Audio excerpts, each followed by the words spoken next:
Bonjour et bienvenue. Aujourd'hui, on va s'intéresser à une perspective sur l'amour qui est à la fois très ancienne et, on va le voir, incroyablement moderne. C'est celle qui nous vient de la sagesse stoïcienne.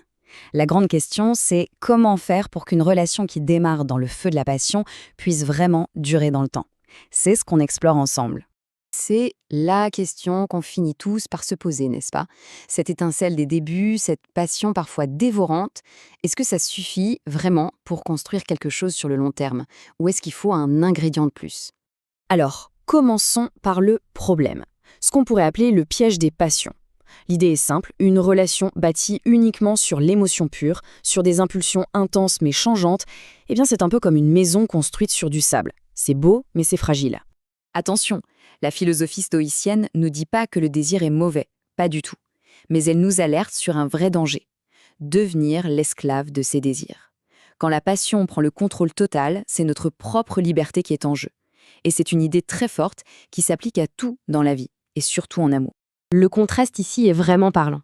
D'un côté, l'amour-passion, le trouble, l'impulsion, un état où l'on peut vite se sentir prisonnier de ses émotions.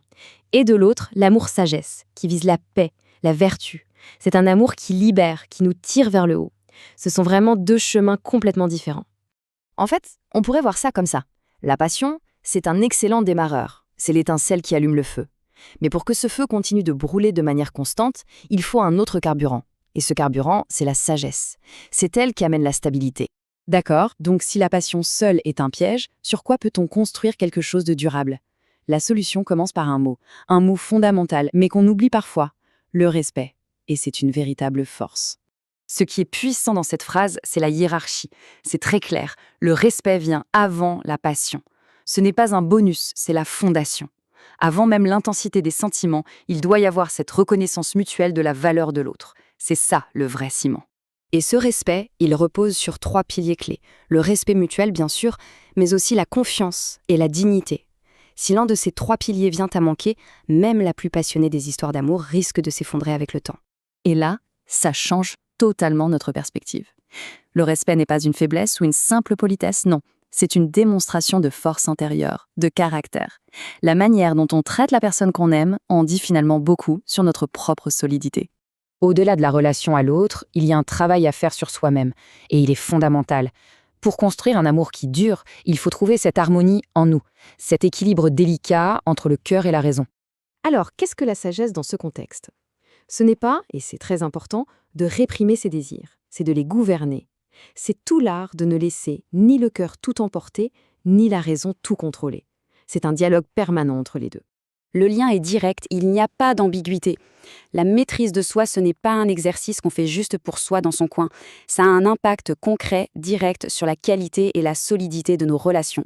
L'équilibre à l'intérieur se voit à l'extérieur. Très bien, mais alors, à quoi ça ressemble concrètement, cet amour guidé par la sagesse? L'objectif n'est plus la possession, mais la connexion. On recherche l'harmonie de l'amour véritable. C'est d'une définition magnifique, je trouve. Le véritable amour, ce n'est pas de posséder l'autre. C'est une harmonie entre deux esprits, deux êtres libres qui choisissent d'avancer côte à côte. On passe de l'idée de possession à celle de connexion. Et les résultats de cette approche? Eh bien, cet amour-là, il élève, il ne domine pas. Il apporte la paix et non le chaos. C'est une connexion noble, libre, et surtout, l'amour devient autant une responsabilité, un engagement actif qu'un simple sentiment qu'on subit passivement. On arrive à la conclusion de notre réflexion. Si on devait résumer tout ça, la question finale, c'est comment faire concrètement pour aimer avec sagesse? Un point crucial à souligner, cette philosophie ne demande pas de devenir froid et détaché, absolument pas. Au contraire, elle nous apprend à honorer l'amour, à lui donner toute sa valeur, mais avec mesure et respect. En résumé, s'il y a une chose à retenir, c'est celle-ci. L'amour véritable demande d'abord d'être maître de soi-même avant de pouvoir être un bon partenaire pour quelqu'un d'autre. C'est la condition sine qua non d'une relation équilibrée. Et je vous laisse avec cette dernière question pour réfléchir. Et si, au fond, au-delà des grands gestes et des déclarations enflammées, la plus belle, la plus sincère des preuves d'amour, c'était tout simplement la maîtrise de soi? Merci d'avoir suivi cette analyse.